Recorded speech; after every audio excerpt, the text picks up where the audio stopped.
Sasi തരൂരിനെതിരെ ആഞ്ഞടിച്ച് K Muraleedharan. ശ്വാസം മുട്ടുന്നെങ്കിൽ Tharoor party വിടണമെന്നും ഇഷ്ടമുള്ള രാഷ്ട്രീയം സ്വീകരിക്കണമെന്നും മുരളീധരൻ. നിലവിലെ മുന്നോട്ട് പോക്ക് പാർട്ടിക്കും തരൂരിനും ബുദ്ധിമുട്ടാകുമെന്നും മുരളീധരൻ പറഞ്ഞു.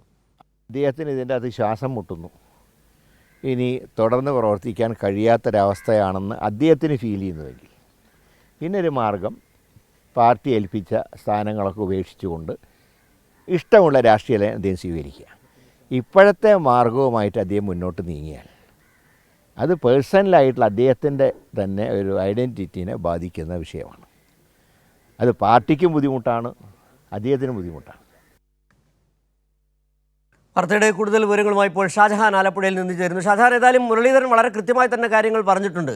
ശ്വാസം മുട്ടാണ് ഈ ശശി തരൂരിന് കോൺഗ്രസിൽ നിൽക്കുമ്പോൾ. അങ്ങനെയാണെങ്കിൽ വിട്ടോളൂ, ഏത് പാർട്ടിയിലേക്കാണെങ്കിലും പൊക്കോളൂ, പക്ഷേ ഇപ്പോൾ ഈ രീതിയിൽ മുന്നോട്ട് പോകാൻ പറ്റില്ല എന്ന് തന്നെയാണ് മുരളീധരൻ പറഞ്ഞിരിക്കുന്നത്. എന്തൊക്കെയാണ് അദ്ദേഹം കൂട്ടിച്ചേർത്ത മറ്റു കാര്യങ്ങൾ?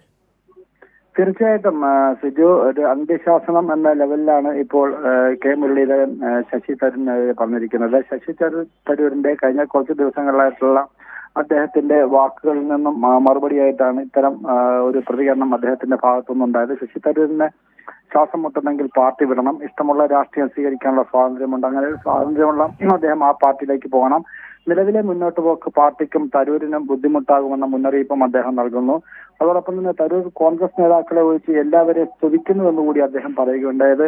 പ്രധാനമായിട്ടും മോദിയെയും പിണറായിയും ഒക്കെ തന്നെ സ്തുതിക്കുന്ന ഒരു സ്ഥിതിയും കാണാൻ സാധിക്കുന്നുണ്ട്. തരൂർ വിഷയം ഇനി കോൺഗ്രസ് ചർച്ച ചെയ്യാൻ ആഗ്രഹിക്കുന്നില്ല എന്നും അദ്ദേഹം പറയുകയുണ്ട്. തരൂറിന് മുന്നിൽ രണ്ട് വഴികളാണുള്ളത്. ഒന്നെങ്കിൽ പാർട്ടിക്ക് വിധേയനാകണം, പാർട്ടി നൽകിയ ചുമതലകൾ ശ്രദ്ധ കേന്ദ്രീകരിക്കണം. അഭിപ്രായ വ്യത്യാസങ്ങളുണ്ടെങ്കിൽ പറയേണ്ടത് പാർട്ടിക്കുള്ളിലാണ്, എല്ലാ അഭിപ്രായങ്ങളും സ്വീകരിക്കണമെന്നില്ല എന്നുകൂടി പറയുന്നുണ്ട്. നിലവിലെ രീതികളുമായി മുന്നോട്ട് പോയാൽ തരൂരിന്റെ രാഷ്ട്രീയ വ്യക്തിത്വം തന്നെ ഇല്ലാതാവും എന്നാണ് പറയുന്നത്. അതിന്റെ അർത്ഥം അദ്ദേഹം ഇനിയിപ്പോൾ കോൺഗ്രസിൽ തുടരുന്നതിൽ വലിയ കാര്യമില്ല എന്നുള്ള രീതിയിലുള്ള ഒരു മറുപടിയാണ് കെ മുരളീധരന്റെ ഭാഗത്തു നിന്നും ഇന്ന് ആലപ്പുഴയിൽ വെച്ച് നടന്നത്. നേരത്തെ ഈ കോൺഗ്രസ് നേതാക്കളുടെ ഒരു നിലപാട് ഇക്കാര്യത്തിൽ തരൂരിനെ തള്ളാനും വയ്യ കൊള്ളാനും വയ്യ എന്ന നിലപാടായിരുന്നു. പക്ഷേ ഇനിയിപ്പോൾ കൊള്ളാൻ വയ്യ, തള്ളുക തന്നെയാണ് മാർഗമെന്നാണ് ഇപ്പോൾ മുരളീധരന്റെ വാക്കുകളിലൂടെ നമുക്ക് മനസ്സിലാക്കാൻ കഴിയുന്നത്, അല്ലേ? തീർച്ചയായിട്ടും അത് ഈ നേതാക്കളുടെ വാക്കുകളിലൂടെ മാത്രമാണ്. പക്ഷേ കേരളത്തിൽ കോൺഗ്രസിൽ നല്ലൊരു വിഭാഗം ആളുകൾ ഇപ്പോഴും ശശി തരൂരിനോടൊപ്പമാണ്. കാര്യം അദ്ദേഹത്തിന്റെ പ്രവർത്തന ശൈലിയും അദ്ദേഹത്തിന്റെ നിലപാടുകളും അദ്ദേഹത്തിന്റെ രാഷ്ട്രീയ ബന്ധങ്ങളും ഇതെല്ലാം വ്യക്തമായിട്ട് അറിയാവുന്ന കോൺഗ്രസിന്റെയും യൂത്ത് കോൺഗ്രസിലെയും ഒക്കെ തന്നെ KSU അടക്കമുള്ള കോൺഗ്രസിന്റെ വിവിധ ഘടകങ്ങളിലൊക്കെ തന്നെ ഇത്തരത്തിൽ ശശി തരൂരിന് അനുകൂലമായിട്ട് നല്ലൊരു ജനപിന്തുണയുണ്ട്.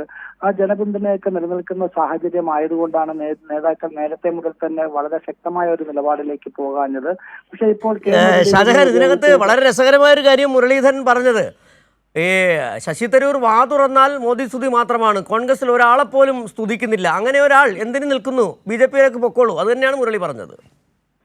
തീർച്ചയായിട്ടും. പക്ഷേ ശശി തരൂരിനെ സംബന്ധിച്ചിടത്തോളം കേരളത്തിലെ കോൺഗ്രസിനെ സ്തുതിക്കാൻ പറ്റിയ നേതാക്കൾ ആരെങ്കിലും ഉണ്ടോ എന്നുള്ളത് അദ്ദേഹത്തോട് തന്നെ ചോദിച്ചാൽ അദ്ദേഹം തന്നെ അതിന് പ്രതികരണം അദ്ദേഹത്തിന്റെ ഭാഗത്തു നിന്ന് തന്നെ ഉണ്ടാവും. പക്ഷെ അത്തരം ഒരാളില്ലാത്തത് കൊണ്ടാവാം ഇത്തരം ഒരു പ്രതികരണം കെ മുരളീധരന്റെ ഭാഗത്തു നിന്ന് നമുക്ക് കേൾക്കാൻ സാധിച്ചത്. പക്ഷെ നിലവിൽ മുന്നോട്ട് പോകും പാർട്ടിക്കും തരൂരിനും ബുദ്ധിമുട്ടുണ്ടാകുമെന്നൊരു മുന്നറിയിപ്പ് കൂടി കെ മുരളീധരൻ പറഞ്ഞിട്ടുണ്ട്. തരൂർ കോൺഗ്രസ് നേതാക്കളെ ഒഴിച്ച് എല്ലാവരെയും സ്തുതിക്കുന്നു എന്നുള്ളതാണ് പ്രധാനമായിട്ടും കെ മുരളീധരൻ മുന്നോട്ട് വെക്കുന്ന ഒരു പ്രതികരണത്തിലൂടെ നമുക്ക് കാണാൻ സാധിക്കുന്നത്. ശശി തരൂരിന് മുന്നിൽ രണ്ട് വഴികളുണ്ട് എന്ന് അദ്ദേഹം പറയുന്നു. ഈ രണ്ട് വഴികളിൽ ഒന്ന് പാർട്ടിക്ക് വിധേയനാകണം, അതല്ലെങ്കിൽ പാർട്ടിക്ക് പുറത്തേക്ക് പോകണം എന്നുള്ളൊരു നിർദ്ദേശമാണ് നൽകിയിരിക്കുന്നത്. അപ്പോൾ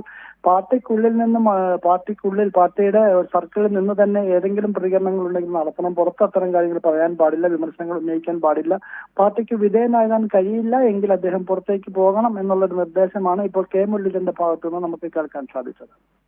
ശരി, ഷാജഹാനാണ് ആലപ്പുഴയിൽ നിന്നുള്ള വിവരങ്ങൾ നൽകിയത്.